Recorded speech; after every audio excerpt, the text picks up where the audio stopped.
dari DPR. Oh ya, tuntutan tadi disampaikan ada 7 poin.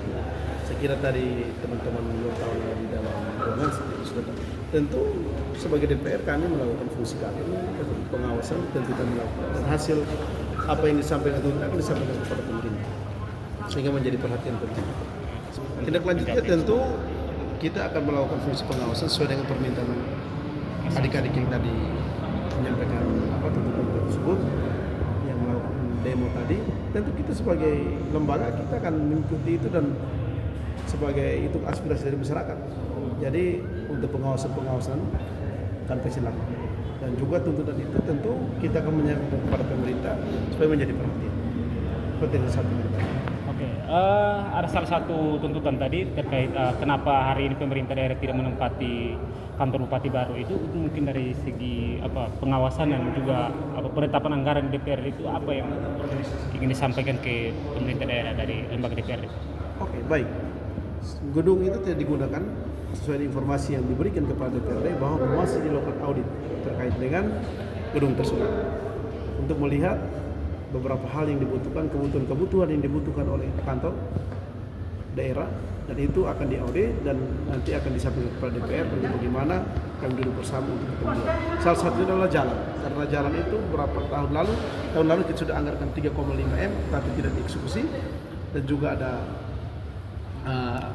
mungkin isi dalamnya di dalam gedung dibutuhkan apa, itu harus kita penuhi baru bisa digunakan. Dan itu sesuai pernyataan Pak Bupati seperti itu, bahwa gedung itu diaudit dulu baru digunakan. Bukan tidak digunakan, akan digunakan tapi setelah diaudit untuk melihat kekurangan-kekurangan yang ada untuk dilengkapi. Pak Wakil, izin satu pertanyaan lagi. Tadi dari masa aksi pendemo itu mereka ultimatum 7x24 jam. Ya. Apakah dalam rentetan waktu 1 minggu ini bisa diselesaikan? Saya kira untuk menyampaikan kepada pemerintah tidak perlu 7 hari. Mungkin sebentar juga kami sudah bisa sampaikan melalui sekretariat, kami sampaikan hasil diskusi tadi kepada pemerintah. Dan juga kami tetap melakukan pengawasan terhadap penyelenggaraan pemerintah di Kabupaten Batu. Seperti itu. Oke, ada salah satu lagi terkait pemberhentian tenaga kontrak itu. Ya, kalau kita lihat dari segi penetapan anggaran itu kan per Januari sampai Desember. Nah, beberapa bulan terakhir ini kan para tenaga kontrak itu kan diberhentikan. Bagaimana dengan anggaran yang sudah ditetapkan selama 1 tahun itu?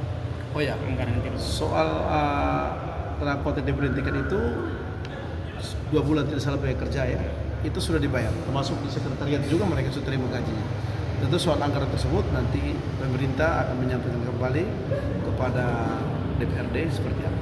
Sejauh ini kan masih dilakukan efisiensi terkait kebijakan pusat, dan nanti prosedurnya adalah pemerintah akan menyampaikan kepada pimpinan DPR.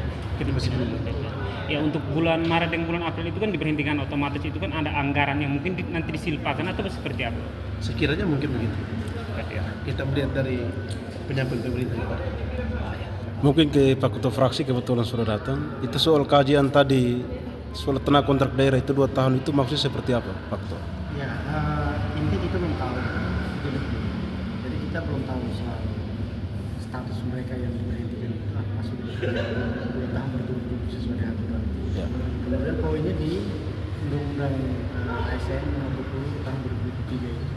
Jadi poin penekanan itu akan dilakukan pendataan selambat-lambatnya Desember 2024. Jadi dasar itu berarti diberhentikan. Nah, tetapi jangan lupa kita cross check kembali nama-nama tenaga kontrak yang diberhentikan itu statusnya sudah 2 tahun berturut-turut atau tidak. Kalau 2 tahun berturut-turut, ya pemerintah punya tanggung jawab untuk merekomendasi menjadi naikkan status menjadi P3K seperti saat ini melakukan tes. Jadi seperti itu. Oke, cukup. Terima kasih.